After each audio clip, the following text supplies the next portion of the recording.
அன்பிற்குரிய சகோதரர்களே, அதாவது இவங்களுடைய கொள்கை இட்டுக்கட்டப்பட்ட சஹீஹான அறிவிப்பாளர்கள் இருப்பதுடனேயே இட்டுக்கட்டப்பட்ட ஹதீஸுகள், அதை ரசூல்லா சொல்லாத ஹதீஸுகள் இருக்கு என்ற கொள்கையில வாதிட்டு இந்த அடிப்படையில் மற்ற அறிஞர்கள்லாம் இமாம்கள்லாம் இவங்க சொல்லி இருக்கிறாங்கன்னு வாத வைக்கிறாங்க. அப்ப நம்ம என்ன கேட்கிறோம்னா, இட்டு கட்டப்பட்டது இது ரசூல் சொல்லவே கிடையாது, இது பொய், யூத சரக்கு அப்படிங்கிற கருத்தை தான் அந்த இமாம்கள் சொன்னாங்களான்னு காட்டுங்கிறோம். இன்னும் வரைக்கும் ஒரு செய்தியாவது காட்டினீங்களா? புல்கீனி சொன்னீங்களா? புல்கீனி இது இட்டு கட்டப்பட்டது, யூத சரக்கு, பொய் அப்படின்னு சொல்லி அந்த அடிப்படையில் தானே வாதம் வச்சுங்க. அப்படி இருக்காங்க. அப்ப பொய்ன்னு வழங்கிருச்சா இல்லையா? இப்ப நீங்க காட்டணும் போட்ட ஒவ்வொரு விஷயத்துக்கும்.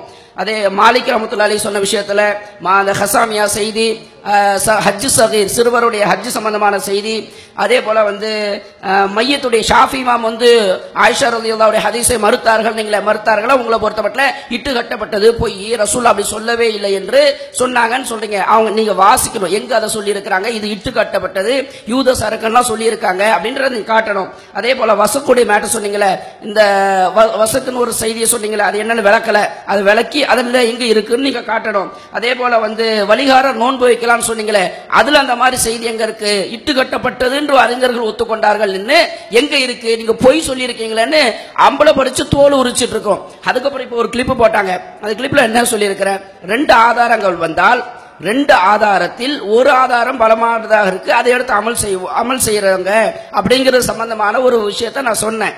அந்த கிளிப்பை போட்டாங்க. இது என்னமோ இவங்க என்னமோ அதுக்கு அப்படி அதுக்கு எதிரான காட்டுங்க. நீங்க பலமான ஒரு ஆதாரம் இருக்கும்போது பலமில்லாத ஆதாரத்தை தான் நாங்க எடுத்து செய்வோம், எங்களுக்கு எதிராக பேசுறீங்களன்னு காட்டுங்களேன். இவங்களே ஒத்துக்கிட்டாங்க. இங்க பாருங்க, வாசிக்கிறேன்.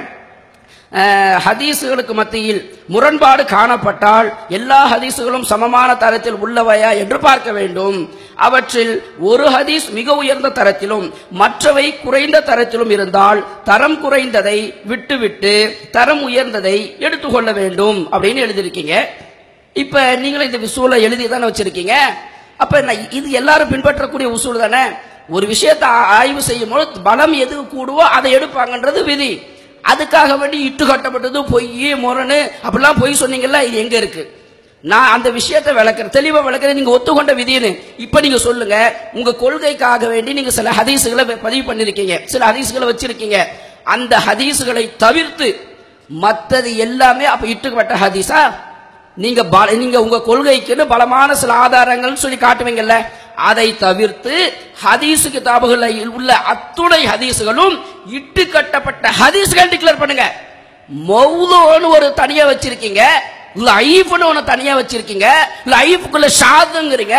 ஷாதுன்ற மாதிரி அது இட்டு கட்டப்பட்டதுங்கிறீங்களே, முரண்பட்டு நீங்க பேசுறீங்க, நான் பேசுறேனா? அப்ப நீங்க டிக்ளேர் பண்ணுங்க.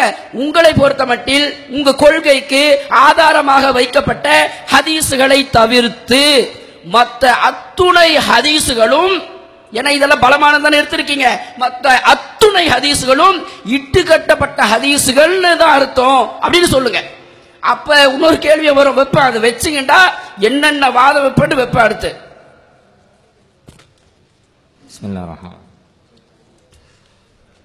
ஸல்லல்லாஹு அலைஹி வஸல்லம் அவர்களுக்கு உம்மு ஹராம் ரலியல்லாஹு அன்ஹா அவங்க மஹரம் என்கிற உறவு என்று அந்த ஹதீஸிலே ஆதாரம் இருக்குது.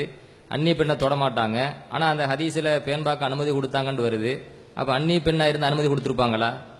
கொடுத்தாங்கன்னு வருதுன்னு சொன்னா மஹரம் தானே. இது சாதாரண அறிவுள்ளவனுக்கே புரியுமே.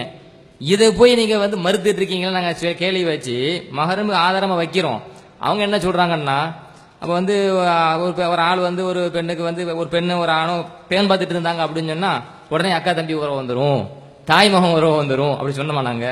உங்க வாதப்பறம் நாங்க திருப்பி கேள்வி கேட்டோம்னு சொன்னா, ஒரு பொம்பளை ஒரு ஆணுக்கு பேன் பார்த்துட்டு இருந்துச்சு அப்படின்னு சொன்னா 2 பேரும் தாய் மகன் கிடையாது அப்படின்னு சொல்லிட்டு போயிருவீங்களா? தாய் மகன் இருப்பாங்க, தாய் மகன் இல்லாம போலாம்ல. அப்படிங்க அப்படி சொல்லுவீங்களா?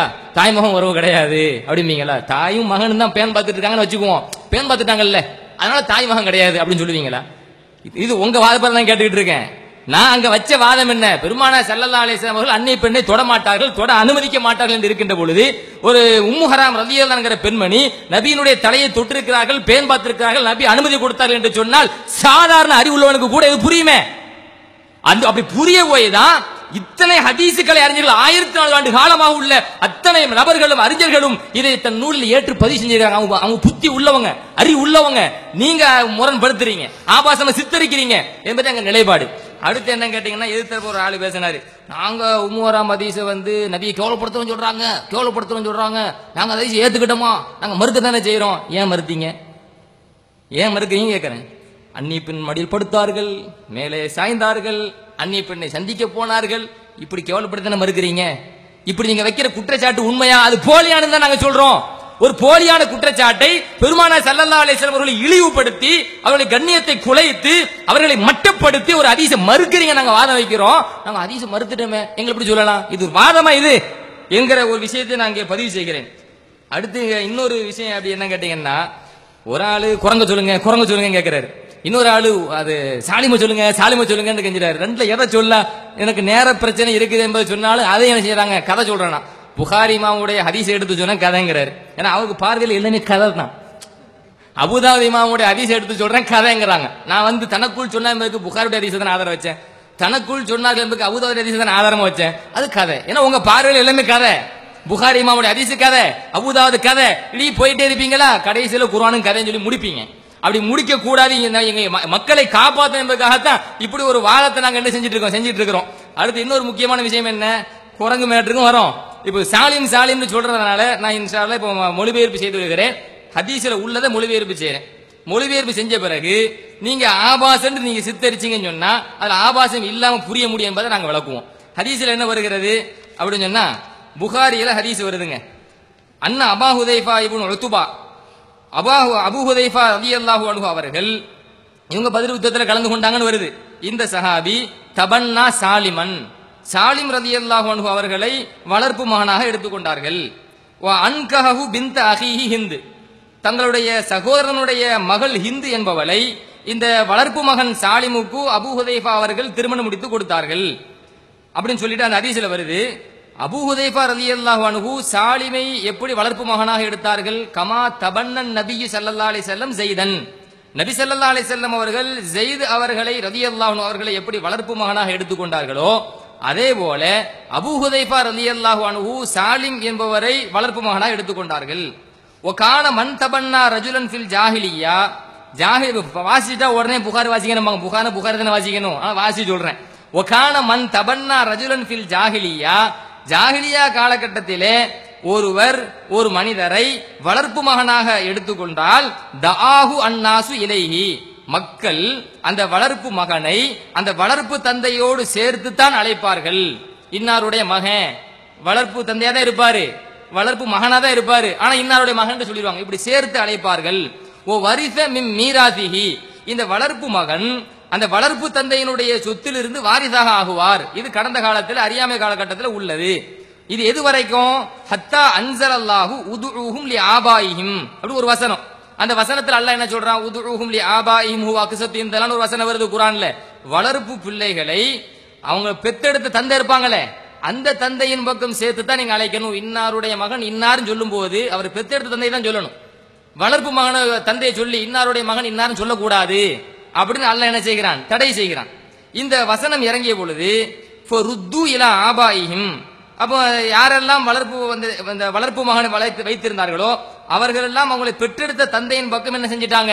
சேர்த்து அழைக்க ஆரம்பித்தார்கள். இரு இன்னாருடைய மகன் அப்படின்னு வளர்ப்பு தந்தையை சொல்லாம பெற்றெடுத்த தந்தையின் பக்கம் சேர்த்து சொன்னார்கள்.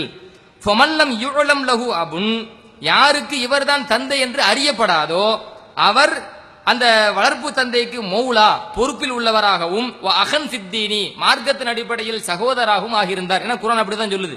வளர்ப்பு தந்தை தெரிஞ்சிச்சு அப்படின்னு சொன்னா அந்த தந்தையின் பக்கம், பெற்றெடுத்த தந்தை தெரிஞ்சிச்சு அப்படின்னு சொன்னா அந்த தந்தையின் பக்கம் சேர்த்தாலைங்க. பெற்றெடுத்த தந்தை யாருன்னு தெரியல அப்படின்னு சொன்னா அவர் உங்களுக்கு மௌலா, உங்களுடைய பொறுப்புல உள்ளவர் என்றோ அல்லது உங்களுடைய மார்க்கத்தின் அடிப்படையில் சகோதரர் என்றோ சொல்லிக்கலாம்னு குர்ஆன் சொல்லுது. அதனால இந்த வசனம் இறங்கிய பிறகு சஹாபாக்கள் என்ன பண்றாங்க? வளர்த்தாங்கல்ல பிள்ளைகளை, உண்மையிலேயே அவங்களோட தந்தை யாருன்னு தெரிஞ்சிருந்துச்சுன்னு சொன்னா அதன் பக்கம் சேர்த்து அழைப்பாங்களாம். தெரியல அப்படின்னு சொன்னா என்ன செய்வாங்க? இது என்னுடைய மௌலா. அதனால தான் சாலிமை பத்தி, சாலிமுக்கு யார் தந்தை தெரியாது, அதனால தான் என்ன சொல்லுவாங்க? சாலிம் மௌலா அபி ஹுதைஃபா, அபூ ஹுதைஃபாவினுடைய மௌலா சாலிம் அப்படின்னு சொல்லி ஏராளமான ஹதீஸ் நூல்களில் பதிவாகி இருக்கிறது. அப்ப யாருக்கு தந்தை இன்னார் என்று தெரியாதோ அறியப்படாதோ அவர் என்ன செய்வாங்களாம், மௌலா என்றும் மார்க்கத்தின் அடிப்படையில் சகோதரர் என்றும் அழைத்துக் கொள்வார்கள். இப்ப இந்த சமயத்துல இந்த வசனம் இறங்கிய பிறகு ஃபஜாஅத் சஹலா பின்து சுஹைல், சஹலா பின்து சுஹைல் என்கிற ரலியல்லாஹு அன்ஹா என்கிற சஹாபி பெண்மணி, இவங்க யாரு, ஒஹிய இம்ராஅத்து அபி ஹுதைஃபா, அபூ ஹுதைஃபா ரலியல்லாஹு அன்ஹு அவர்களுடைய மனைவி. யார் சாலிமுடைய வளர்ப்பு தந்தை இருக்கிறார்ல, அவருடைய மனைவி தான் யாரு, சஹலா ரலியல்லாஹு அன்ஹா. இந்த சஹலா ரலியல்லாஹு அன்ஹா நபி ஸல்லல்லாஹு அலைஹி வஸல்லம் வந்தார்கள். வந்து சொன்னார்கள், யா ரசூலல்லாஹ், அல்லாஹ்வின் தூதரே, இன்னா குன்னா நரா சாலிமன் வலதா, நாங்கள் சாலிம் அவர்களை சிறு குழந்தையாகவே பார்த்து வருகிறோம். ஏன்னா சின்ன பிள்ளை எடுத்து வளர்த்துட்டு வராங்கல்ல, அப்படி வளர்த்துட்டு வரதுனால நாங்கள் சிறு குழந்தையாகவே பார்த்து வருகிறோம். இந்த நிலையில ஒகத அன்ஸலல்லாஹு ஃபீஹி மாகத அலிம்த, நீங்கள் அறிந்துள்ள ஒரு வசனம் வளர்ப்பு பிள்ளை விஷயமாக அல்லாஹ் இறக்கி இருக்கிறான். இவன் இந்த சமயத்துல வளர்ப்பு பிள்ளையை பொறுத்த வரைக்கும் அவங்க தந்தையின் பக்கம் தான் சேர்த்து அழைக்கணும், வளர்ப்பு தந்தையின் பக்கம் சேர்த்து அழைக்க கூடாது என்று அல்லாஹ் உத்தரவு போட்டுட்டான். பெத்த பிள்ளை மாதிரி சட்டம் அவங்களுக்கு கொடுக்க முடியாது, நல்லா உத்தரவு போட்டுட்டான். இப்ப நாங்க சின்ன பிள்ளைல இருந்தே வளர்த்துட்டு வர காரணத்தினால, சாலிம் அவர்களை வளர்ப்பு மகனாக வளர்த்து வருகிற காரணத்தினால, இப்படி ஒரு வசனத்தை அல்லாஹ் இறக்கிவிட்ட காரணத்தினால் இப்போ எங்களுக்கு என்ன சட்டம், இப்ப எங்களுக்கு சின்ன பிள்ளை பார்த்துட்டு வரோம்ல, வளர்த்துட்டு வரோம்ல, இப்ப எங்களுக்கு என்ன சட்டம் என்று ஒரு கேள்வி வைத்தார்கள். இந்த தகவல் சஹீஹ் புகாரியில 588வது ஹதீஸாக பதிவு செய்யப்பட்டிருக்கிறது. இதை விட கூடுதலான விளக்கம் ஆயிஷா ரலியல்லாஹு அன்ஹா அறிவித்த ஹதீஸ் முஸ்லிமிலே பதிவாகி இருக்கிறது. ஆயிஷா நஹி சொல்றாங்க, ஜாஅத் சஹலா பின்து சுஹைல் இல நபி ஸல்லல்லாஹு அலைஹி வஸல்லம், சஹலா ரலியல்லாஹு அன்ஹா நபி ஸல்லல்லாஹு அலைஹி வஸல்லம் வந்தார்கள். வந்து சொன்னார்கள், அல்லாஹ்வின் தூதரே, இன்னி அரா ஃபி வஜ்ஹி அபி ஹுதைஃபா மின் துஹூலி சாலிம், நான் என் கணவர் அபூ ஹுதைஃபாவுடைய முகத்திலே சாலிம் அவர்களின் வீட்டுக்கு வராங்களே, அப்படி வருகிற காரணத்தினால அவர்களுடைய முகத்திலே ஒரு வகையான வெறுப்பை நான் காண்கிறேன் என்று சொல்கிறார்கள். இப்போ பெருமானா ஸல்லல்லாஹு அலைஹி வஸல்லம் சொன்னார்கள், நான் பொருளை மட்டும் செய்யறேன், எதுவுமே செய்யல, சரிங்களா, நீங்க வாத வைக்கும் நாங்க வாத வைப்போம். அப்போ கால நபி ஸல்லல்லாஹு அலைஹி வஸல்லம், நபி ஸல்லல்லாஹு அலைஹி வஸல்லம் சொன்னார்கள், அர்லிஹி, உன் கணவருடைய முகத்துல வெறுப்பு காண்கிறதா? அன்புக்குரிய சகோதரர்களே, குரங்கு விபச்சாரம் பண்ணதுல ஏன் கல்ல கொண்டு எரிஞ்சு தெரியுமா எல்லா குரங்கும் அப்படின்னு ஆரம்பிச்சாரு. டக்குன்னு அடுத்த முறையில பார்த்தா திடீர்னு சாலிமுக்கு தாவிட்டாரு. அப்ப தாவுறது யாருன்றதை விளங்கிக்கிறங்க, சரியா? அப்ப சும்மா நாம புகாரில் இருக்கக்கூடிய ஹதீஸ் குரங்கு ஹதீஸுக்கு விளக்கம் சொல்லுங்க அப்படின்னா குத்துறாலாம். அப்ப இந்த மாதிரி எதிர்வினை வரத்தான் செய்யும், சரியா? அதனால அங்கங்க தவிக்கிட்டே தெரியாதீங்க. குரங்கு என்ன செய்தியோ அந்த செய்திக்கு விளக்கத்தை சொல்லுங்கள் என்பதை சொல்றோம். ரெண்டாவது பாத்தீங்கன்னா, நம்ம என்ன கேட்கிறோமோ அதை தவிர மற்ற எல்லாத்துக்கும் விளக்கம் கொடுக்கிறாரு. நம்ம என்ன வாதம் வச்சு சுலைமான் நபியினுடைய விஷயத்துல அல்லாஹ்வுடைய அதிகாரத்துல கை வச்சதா இட்டு கட்டப்பட்டிருக்கிறதே விளக்கம் சொல்லுங்க அப்படின்னு கேட்டா அதை தவிர மற்ற எல்லாத்துக்கும் விளக்கம் சொல்றாரு. அதைத்தான் கதைன்னு சொன்னார் அவர், சரியா? அப்ப அதுக்கு ஒரு விளக்கம், கதை என்றால் என்ன தெரியுமா அப்படின்னு சொல்லிட்டு அதுக்கு ஒரு கதை சொல்ற. இந்த விளக்கம் நம்ம வேணாம் எங்களுக்கு, சரியா? அன்பிற்குரிய சகோதரர்களே, உம்மு சுலைம் அவங்க அந்நிய பெண் தான். நபிகள் நாயகத்துக்கு மஹ்ரமியத் என்று சொன்னா அதுக்கு ஆதாரம் காட்ட வேண்டும். நான் தெளிவா விளக்கினேன். பாலூடி ஹதீஸ் எல்லாம் கொண்டு வந்தாங்க. ஒரு அம்மா நான் கணவன் மனைவி இருவருக்கும் பாலூட்டி விட்டேன் என்று ஆதாரம் காட்டிய பிறகுதான் அவங்க அண்ணன் தங்கச்சி நான் ஆச்சுன்னு சொன்னேன். உறவுக்கு ஆதாரம் காட்டணும். அது போன்று குழந்தையாக இருக்கும் போது 2 வயசுக்கு முன்னாடி பசி அடங்கும் அளவுக்கு பால் குடித்தால்தான் பால் குடி குழந்தையாக ஆகும். அதற்கு ஆதாரம் இருக்க வேண்டும். உறவு என்று சொல்வதற்கு ஆதாரம் இருந்தால்தான் உறவாகும் சொன்னோம். நீங்க உம்மு சுலைம் அப்படி ஆதாரம் காட்டினீங்களா? 900 வருஷத்துக்கு பின்னாடி வந்த ஆளுக்கு உம்மு சுலைம் ரசூலுல்லாஹ்க்கு ஏதோ உறவுனாங்களா? அது ஆதாரமா கேட்டோம். ஏதோ உறவு சொல்ற முறையா? அடுத்தவங்க என்ன அவங்க ஏற்றுக்கொண்ட செய்தியில பேன் பார்த்தாங்களாம். ரசூல் ஸல்லல்லாஹு அலைஹி வஸல்லம் அவங்களுடைய கை அந்நிய பெண் மீது பட்டது கிடையாது என்று வந்தால் உறவு என்பதற்கு ஆதாரம் இருந்தா அவங்க அந்நிய பெண் கிடையாது முடிவெடுங்க. பேன் பார்த்தாங்கல்ல, அதனால அந்நிய பெண் கிடையாது அப்படின்னா அதை நபியை இழிவுபடுத்துறதுங்கிறோம். இது நீங்க சொல்ல அறிவுபூர்வமான பதிலா, லாஜிக்கான பதிலா? அறிவுபூர்வமான பதிலும் கிடையாது, குர்ஆன் சொன்ன அடிப்படையான பதிலும் கிடையாது. இவங்களா சொல்லுவாங்க நபி மேல இட்டு கட்டுவாங்களாம். ஏன் இப்படி இட்டு கட்டுறீங்க நபி மேல? அந்த செய்தி குர்ஆனுக்கு முரணாக இருப்பதினால் அது நபி அப்படி நடக்க மாட்டார்கள் சொல்லுங்க. அப்படியே நீங்க நபி மேல இட்டு கட்டி அதை நாங்க ஏற்கணுமா? அப்ப இவங்க உம்மு சுலைம் அவர்கள் நபிகள் நாயகத்துக்கு மகரம் தான். அவங்க அந்நிய பெண், நபிகள் நாயகத்துக்கு அந்நிய பெண் கிடையாது என்பதற்கு எந்த ஆதாரத்தையும் வைக்கவில்லை, நபி மீது இட்டு கட்டியதை தவிர என்பதை இங்கு மீண்டும் பதிவு செய்து கொள்கிறேன். அஸ்ஸலாமு அலைக்கும் வரஹ்மத்துல்லாஹி வபரகாத்துஹு. கண்ணியத்திற்குரிய சகோதரர்களே, மதுஹபு இமாம்கள் குர்ஆனுக்கு முரண்படுகின்ற செய்திகளை மறுத்திருக்கிறாங்க, ஏத்துக்கிறல என்பதற்கு நிறைய ஆதாரங்களை நாம் அள்ளி போட்டுக்கிட்டு இருக்கிறோம். அவங்கள்ட்ட பதில் இல்ல. ஏன் பதில் இல்ல? அவங்கள்ட்ட பதிலே இல்ல. சரிங்களா? இப்ப அடுத்து இன்னும் சில இமாம்கள் சில மசாயில மறுத்திருக்கிறாங்க, சில சில ஹதீஸ்களை மறுத்துக்கிறாங்க, குர்ஆனுக்கு முரண்படுதுன்னு சொல்லி என்பதற்கு இன்னும் சில ஆதாரங்களை எடுத்து வைக்கிறோம். இது என்ன என்று சொன்னால், அதாவது ஒரு பாத்திரத்தில் நாய் வாய் வைக்குது. வாய் வைத்தால் 7 தடவை கழுவ வேண்டும். பிரபலியமான செய்தி, நம்ம எல்லாம் கேள்விப்பட்டிருக்கிற செய்தி. இதா ஷரிபுல் கல்வு ஃபீ இனாய அகதைக்கும் ஃபல் யக்ஸில்ஹு சபஆ. ஒரு பாத்திரத்தில் நாய், உங்களுடைய ஒருத்தருடைய பாத்திரத்தில் நாய் வாய் வச்சிருச்சுன்னு சொன்னா 7 தடவை கழுவுங்க. இந்த மாதிரி கருத்து பல வார்த்தைகள் அறிவிக்கப்படுது. இந்த செய்தி புகாரிலே 172, முஸ்லிம்ல 469, 470, 471, 472, 473 இது போன்ற பல இடங்கள்ல இந்த செய்தி இடம்பெற்றிருக்கிறது. இந்த செய்தியை மாலிகி இமாம் மறுக்கிறார். 2 விதமா மறுக்கிறார். எப்படி மறுக்கிறார்? இந்த தஹ்தீபு ஃபீ இக்திசாரில் முதவ்வனா, இது மாலிகி இமாமுடைய ஒரு மாலிகி மதுஹபுடைய ஒரு கிதாப். இதுல என்ன சொல்லப்படுது? வகான மாலிக் யுதைஃபுஹு. இந்த ஹதீஸை மாலிகி இமாம் மறுக்கிறார். எப்படி மறுக்கிறார்? கத் ஜாஹாதல் ஹதீஸ், இப்படி ஹதீஸ் வருவது உண்மைதான், ஆனால் மா அதிரி ஹகீகத்தஹு, அதனுடைய ஹக்கீகத் எனக்கு தெரியவில்லை, யதார்த்தம் தெரியவில்லை, லாஜிக் இல்லைங்கிறார். மாலிகி இமாம் பலவீனப்படுத்தி இருக்கிறார். எப்படி, என்ன சொல்லி பலவீனப்படுத்தி இருக்கிறார்? அதுல லாஜிக் இல்ல, ஹக்கீகத் இல்ல அப்படிங்கிறார். என்ன அதை பின்னாடி குறிப்பிடாருன்னு சொன்னா, லா பாஸபில் ஆபிஹி யுசீபு சௌப அபில் ஜஸத, நாய் வந்து பாத்திரத்துல வாய் வச்சிருச்சுன்னு சொன்னா அதை முன்னாடி விளக்கிட்டார். பின்னாடி என்ன குறிப்பிடுகிறார்? அதாவது அதோடைய எச்சி ஆடையில் பட்டாலோ அல்லது உடம்புல பட்டாலோ பிரச்சனை இல்ல. யுவக்கலு சைதுஹு கைஃப யுக்ரவுல் ஆபுஹு, வேட்டை பிராணியை பத்தி சொல்றார். வேட்டைக்கு நாயை வந்து வேட்டைக்கு அனுப்புவோம்ல, அப்ப அந்த நாய் போய் புடிச்சிட்டு வருது. புடிச்சிட்டு வந்தா எச்சி பட்டு தானே வரும், வாயில புடிச்சுக்கிட்டு தானே வரும். அப்ப இஸ்லாம் என்ன சொல்லுது?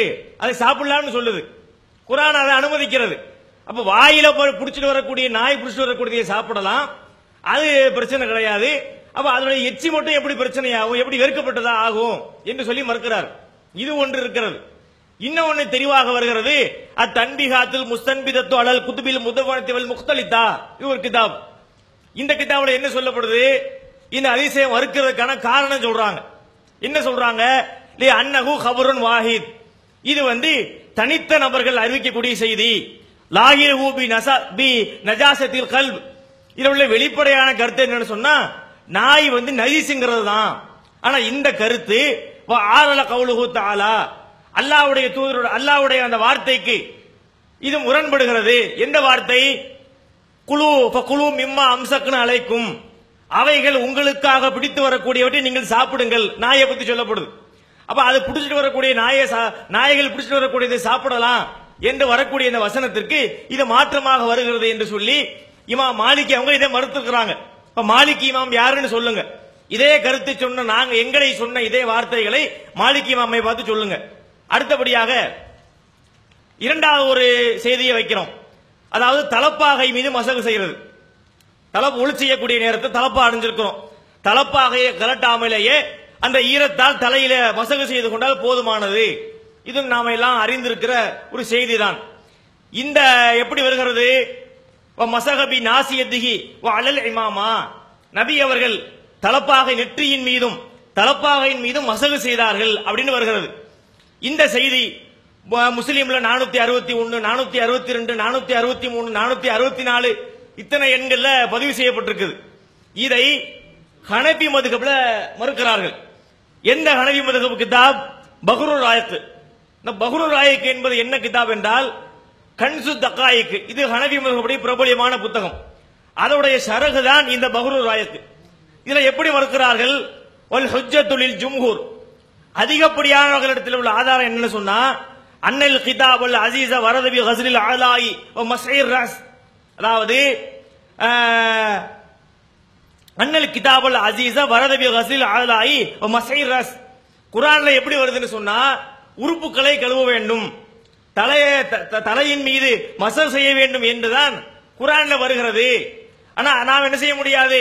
ஃபலா யுஸாது அலல் கிதாபி பி ஹவரின் ஷாதின், சாதாரண அறிவிப்பை கொண்டு, அதாவது அரிதான அறிவிப்பை கொண்டு அதிகப்படுத்தப்படாது.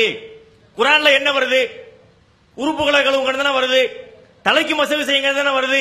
அதை விட அதிகப்படியாக சொல்லப்படுகின்ற தகவலை நாம் ஏற்க முடியாது என்று சொல்லி தெளிவாக அவர்கள் மறுத்திருக்கிறார்கள். இதுக்கு என்ன செய்ய வேண்டும்? அவர்கள் பதில் சொல்ல வேண்டும். அவர்கள் ஏற்றுக்கொண்டிருக்கின்ற அவர்கள் இருக்கின்ற ஹனபி மதுஹபில் வந்து இப்படி சொல்லப்பட்டிருக்கிறது. மூன்றாவதாக அடுத்ததாக நான் ஒன்றை வைக்கிறேன். அதாவது இந்த செய்தி, அந்த நம்பரை எடுத்துக்கொள்கிறேன்.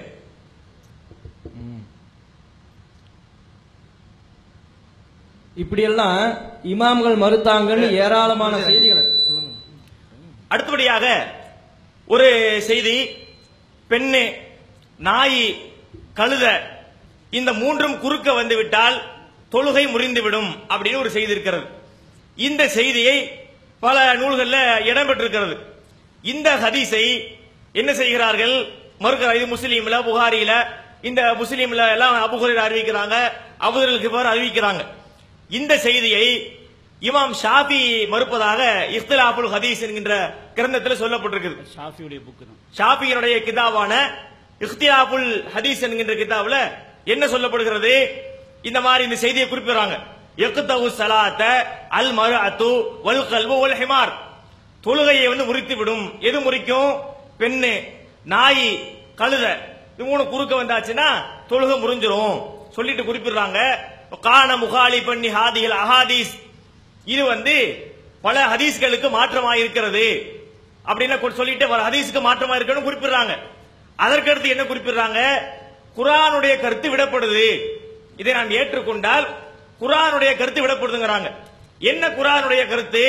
அது அந்த பிற்பகுதியில் சொல்லக்கூடிய நேரத்தில் அல்லாஹ் தஸிரு வாசிரத்தின் விஸ்ர உஹ்ரா, ஒருத்தருடைய சுமையை இன்னொருத்தர் சுமக்க மாட்டார். ஒரு ஆளுடைய சுமையை இன்னொருத்தர் சுமக்க மாட்டார். ஒரு ஆள் தொழுதுட்டு இருக்கிறாரு, குறுக்க போறாருன்னா அது அடுத்தவர் செய்யற தப்பு. அதுக்காக இவருடைய தொழுகை எப்படி ஏத்துக்கிறாம முடியும்னு சொல்லலாம் என்று சொல்லி இந்த வசனத்தை அடிப்படையாக வைத்து அவர்கள் மறுத்திருக்கிறார்கள். இஃப்திலாஃபுல் ஹதீஸ் என்கின்ற ஷாஃபி மதுஹபுடைய புத்தகத்தில் இது சொல்லப்பட்டிருக்கிறது. இதற்கான பதிலீடுகளை இன்ஷாஅல்லாஹ் தெளிவுபடுத்துங்கள். இவ்வளவு இமாம்கள் மறுத்த செய்திகள் எல்லாம் சொல்றோமா? அடுத்து வந்து பாருங்க, மதியம் சாப்பிட்டு வாங்க, என்ன தெரியுமா சொல்லுவாங்க? அதெல்லாம் சரி, இமாம்கள் மறுத்தார்கள் சொன்னீங்க, மறுத்தாங்க தான், புக்ல எல்லாம் அப்படியே வருகிறது, எல்லாமே அப்படியே இருக்கு. இட்டு கட்டப்பட்டதுன்னு சொல்லி மறுத்தாங்களா? இவங்களுக்கு என்ன வேணும்? ஹதீசுகளை மறுக்கிறது பிரச்சனை இல்லை, குர்ஆனுக்கு முரண் மறுத்தா பிரச்சனை இல்ல, இஜ்மாவுக்கு மாத்தம்னு மறுத்தா பிரச்சனை இல்ல, கியாசுக்கு மாத்தம்னு மறுத்தா பிரச்சனை இல்ல, ஊர் வழக்கத்துக்கு மாத்தம்னு மறுத்தா பிரச்சனை இல்ல. இட்டு கட்டப்பட்டதுன்னு சொல்லி மறுத்தாங்களா? நீங்க பேனர்ல அப்படியே எழுதி வச்சிருக்கீங்க, பேனர்ல என்ன எழுதி வச்சிருக்கீங்க? அப்படியே படிக்கல பாருங்க. சஹீஹான எந்த ஹதீஸும் குர்ஆனுக்கோ அறிவிற்கோ முரண்படாது நீங்க எழுதி வச்சுக்கிட்டு அது முரண்படத்தான் செய்யும். அது பல்வேறு காரணங்களால் மறுக்கலாம்னா இது என்ன மேற்கொண்டு என்ன எழுதியிருக்கிறீங்க? அதில் எவ்வித ஆபாசமும் இல்லை என்பதும் நல்ல கவனிங்க. சஹீஹான ஹதீஸை மறுக்கும் டிஎன்டிஜேவினர் இஸ்லாத்தை விட்டு வெளியேறியவர்கள். நீங்க இட்டு கட்டப்பட்டதுங்கிறதெல்லாம் சேர்க்கல. சஹீஹான ஹதீஸை மறுத்தா அவங்க இஸ்லாத்தை விட்டு வெளியேறியவங்க. இதான் உங்களுடைய பேனர்ல எழுதி வச்சிருக்கிறீங்க, இதான் உங்களுடைய நிலைப்பாடு. உங்களுடைய இந்த ஒப்பந்தத்தின் பிரகாரம், இந்த நிலைப்பாட்டின் பிரகாரம் நாங்கள் சொன்ன அத்தனை இமாம்களையும் நீங்கள் இஸ்லாத்தை விட்டு வெளியேறவர்களாக குற்றம் சாட்டுறீங்க. பதில் இல்லைன்னு இட்டு கட்டப்பட்டதுன்னு எழுதியிருக்கா, இட்டு கட்டப்பட்டதுன்னு சொல்லி இருக்கிறாங்களா? இது உங்களுக்கு பதில் இல்லை என்று சொல்வதற்காக மலுப்பல். அதே மாதிரி பாருங்க சோதரிகளை, இப்ப இந்த 2 நாள்ல இமாம் மாலிக், அடுத்து அபூ ஹனீஃபாலாம் வர போறாரு. மருத்து செய்தியில எத்தனை பேர் காபிராக போறாங்களோ தெரியல. கசாலி இசாலி அம்புட்டும் வந்து எல்லாம் வந்து இப்ப வந்து டோட்டலா எல்லாரும் இஸ்லாத்தை விட்டு வெளியேறி விட்டு இப்ப இவங்க மட்டும் தான் இருப்பாங்கன்னு நினைக்கிறேன். அநேகமா